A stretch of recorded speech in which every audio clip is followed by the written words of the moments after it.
자, 이번 시간은 작업 환경 관리의 기초적인 내용을 같이 공부해 보시도록 하겠습니다. 작업 환경 관리에는 보통 네 가지의 관리 요소들이 있다고 했어요. 첫 번째는 대체, 그다음에 두 번째는 변경, 세 번째는 환기, 네 번째는 교육 이렇게 되어 있어요. 대체와 변경 이런 것 등등은 자본가, 돈을 대시는 분들이 기계를 바꾸거나 공정을 변경하거나 또는 어떤 나쁜 유해 요인이 생기는 것을 다른 것을 교체하는 것을 의미한다고 얘기를 했습니다. 주로 우리가 여기서 배우는 내용들은 환기에 대한 것 등이었어요. 자, 우리가 첫 시간에서도 우리가 자세히 설명을 했지만 환기란 뭡니까? 유해 물질이 발생이 되면 이것을 밖으로 배출해서 우리 내부 공간에 유해 물질이 우리 인체에 해롭지 않을 정도의 양을 갖게 만드는 과정을 환기라고 얘기할 수 있어요. 자, 환기는 주로 이렇게 구별을 지을 수가 있죠.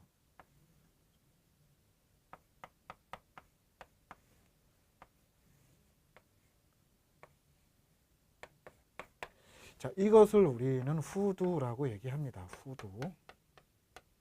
자, 이것을 덕트라고 합니다. 자, 이것을 우리는 팬 이렇게 보죠. 자, 이렇게 이런 과정을 거쳐서 환기가 이루어져요. 자, 우리가 첫 시간에 얘기했지만 삼겹살을 구워 드실 적에 불판이 있고 삼겹살이 있어요. 여기서 불이 이렇게 펴지죠. 그러면 여기에서 연기가 올라와요. 연기는 무엇인가요? 연기는 불완전 연수에 의한 유해 물자들이죠. 자, 이런 것을 빼뜨리기 위해서 여기서 팬이 강력하게 돌고 여기에서 이것을 빼 올라가게 되죠. 이것을 우리는 제어 속도라고 합니다. 자, 여기에 있는 모든 유해 물질을 다 뽑아 올릴 수 있을 정도의 속도를 우리는 제어 속도라고 하죠. 자, 이런 것을 배워야 되는데 여기서 가장 중요한 것이 어떠냐면 이런 외부에 이 내부에 있는 나쁜 공기들을 외부에 빼내는 것을 우리는 유체적이다 이렇게 하고 이것을 유체역학으로 표현을 하는 것이에요. 그러니까 이 유체역학의 기본을 아셔야 이런 과정을 설명하실 수 있기 때문에 아실 수 있기 때문에 이번 시간에는 이 기본에 대해서 설명해 드리도록 한다는 거죠. 우리의 공기는 보통 이렇게 포함이 되어 있어요. 질소 78% 정도 되어 있다. 그 다음에 산소가 21% 정도가 되어 있고 아르곤이 0.9%, 그 다음에 이산화탄소가 0.0035% 정도가 포함돼서 100%에 또 뭐 쫌쫌쫌한 뭐 이상한 것들이 많이 포함되어 있겠죠. 뭐 프로테이지가 워낙 낮으니까. 자, 이렇게 생성이 되어 있는데 이 중에서 이제 나쁜 공기들이 얼만큼 포함되어 있냐에 따라서 농도가 얼마큼 포함되어 있냐에 따라서 이 실내의 공기가 나쁘냐 좋으냐를 따진다고 얘기해 드렸죠. 자, 그러니까 이 나쁜 공기를 밖으로 내보내야 되는 거죠. 자, 이렇게 공기가 이루어져 있는데 이 공기는 세 가지의 함수를 가지고 있어요. 첫 번째는 P 압력이 있어요. 자, 두 번째는 온도가 있어요. T 온도. 그 다음에 세 번째 V 부피를 가지고 있다는 거죠. 자, 우리 부피가 뭐 이 세상에 서울이 이렇게 있는데 여기에 무슨 부피가 필요하냐?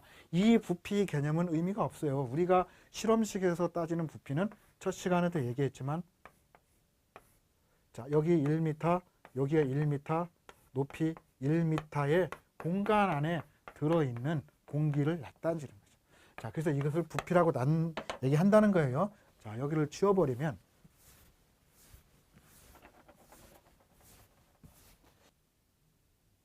자, 이 세상의 모든 공기는 이 세 가지 함수 관계로 이루어졌다. 얘기할 수 있어요. 자, 그러면 그래프를 하나 봅시다. 자, 여기서 이런 그래프가 있어요. 하나가 있고 이런 그래프가 두 개가 있죠. 이렇게. 자, 여기를 우리는 압력이라고 얘기할 수 있어요. P. 자, 여기를 부피라고 쓰면 자, 보시면 압력이 높아지면 높아질수록 부피는 어떻게 되나요? 작아지죠. 압력이 낮아지면 부피는 높아진다. 자, 이게 제1법칙이 됐어요. 1법칙인 보일의 법칙이에요.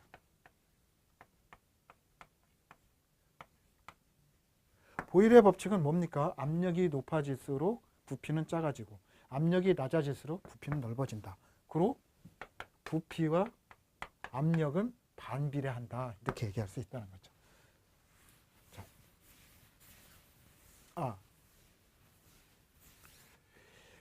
자, 이것을 간단하게 우리가 알 수 있는 방법이 있어요. 여기 피스톤이 있어요.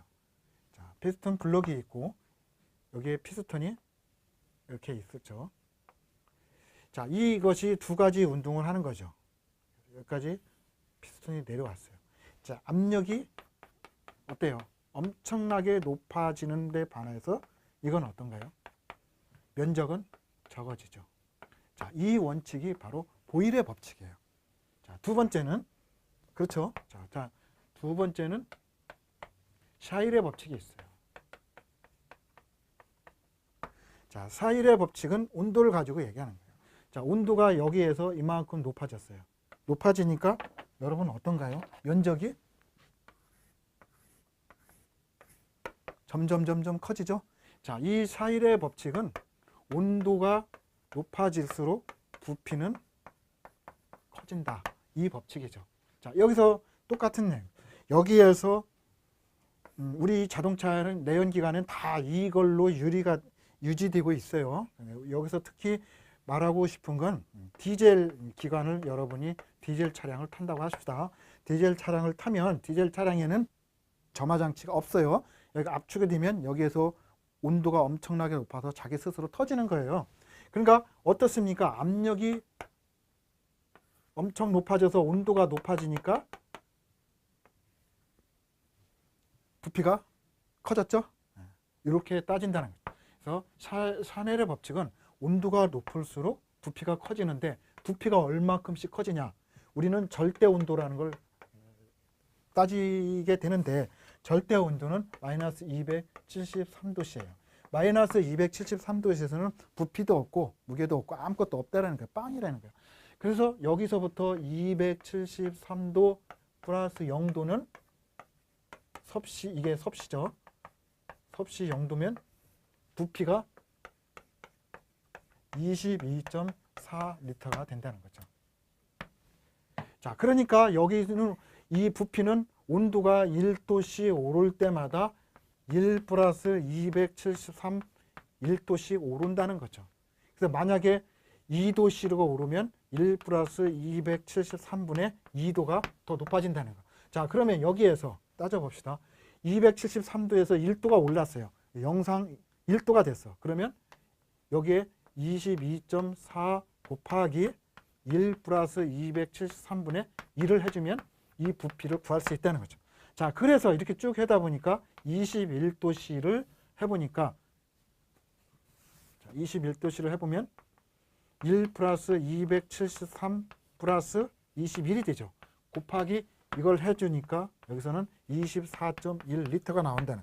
자, 그 다음에 산업환기, 우리 보통 산업위생에서 평균으로 잡는 25도씨를 해요. 그러면 1 플러스 273분의 25가 돼요. 그러면 곱하기 이거를 22.4를 해주면 24.45리터가 된다는 거예요. 자, 이렇게 이런 원칙에 의해서 온도가 높아질 때마다 부피가 커지는 것을 우리는 샤넬 법칙이다. 이렇게 얘기하는 거죠. 자, 그리고 이제 이건 지워도 되겠죠. 마지막으로 샤넬 보일의 법칙은 뭡니까? 이거를 두 가지를 합친 것이다. 자, 어떻습니까? 압력이 높아질 때 부피는 작아지고 압력이 낮아질 때 부피가 커지고 온도가 높아질 때마다 부피가 커지는 관계, 이것을 보일 샤넬의 법칙이다. 이렇게 얘기한다는 거예요. 그리고 이것을 표현을 어떻게 쓰냐? T1분의 V1 P2는 P1은 T2분의 V2 P2로 쓴다는 거죠.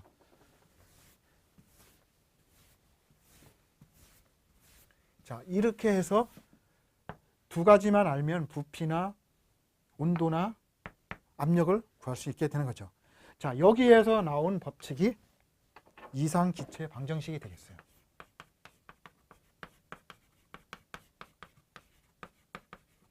자, 이상기체 방정식은 VP는 nRT예요. 자, T는 여러분이 지금까지 보셨죠? 273 플러스 C 도씨예요. 자, 그리고 R은 나중에 우리가 본 과목에서 R이 어떻게 유도되는지 잘 배우게 돼요. 0.0082가 되고 N은 그 분자의 몰수를 가리키고 있다. 자, 이걸 알면은 모든 것을 다 푸실 수 있다는. 자, 그러면 이 법칙은 뭐예요? 아까 샤를의 법칙에 따른 것이죠. 자, 이렇게 우리는 유체가 공기가 흐르는 기본적인 법칙 4가지를 같이 배우게 됐어요. 자, 이 4가지 기축을 가지고 문제를 하나 풀고 이번 시간을 마치도록 하겠습니다. 요거는 매우 중요한 기초가 되기 때문에 여러분 여러 번 차례 연습을 하셔서 꼭 기억을 해 주셔야 돼요. 자, 제가 문제를 하나 만들어 왔는데 같이 풀어보도록 하시겠습니다. 이런 차량이 있다고요. 이건 실제로 있었던 일이에요.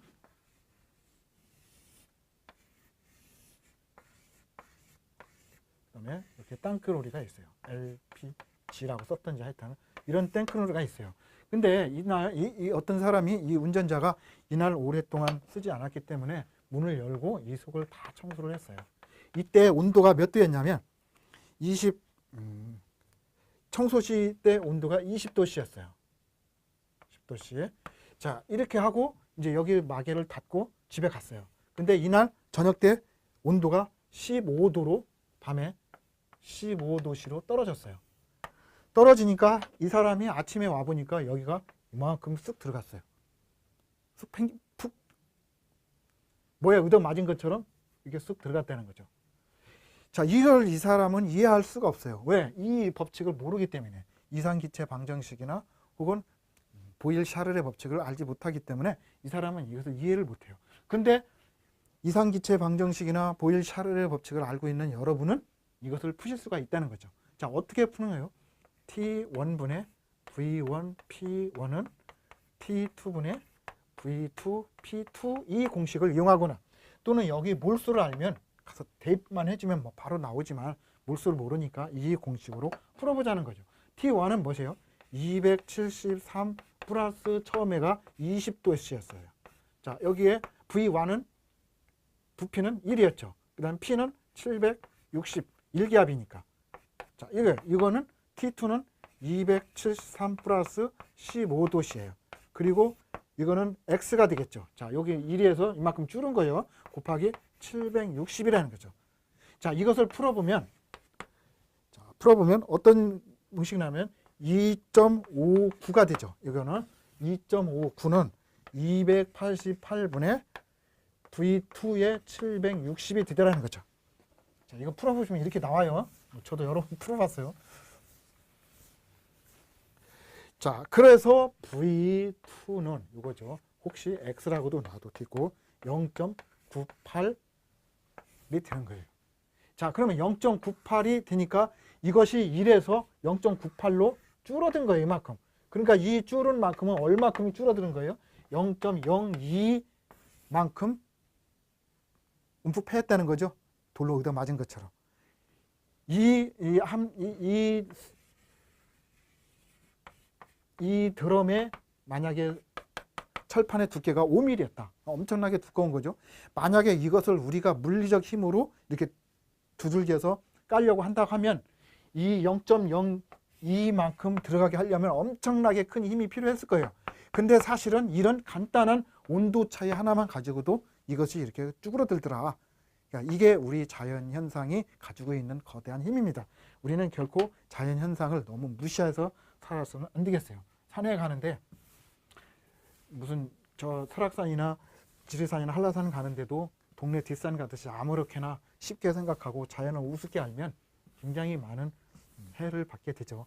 그런 것뿐만 아니라 이렇게 우리 자연의 힘은 엄청나게 큰 힘을 갖고 있다. 이것이 바로 우리 유체역학의 기본 원리가 되겠습니다.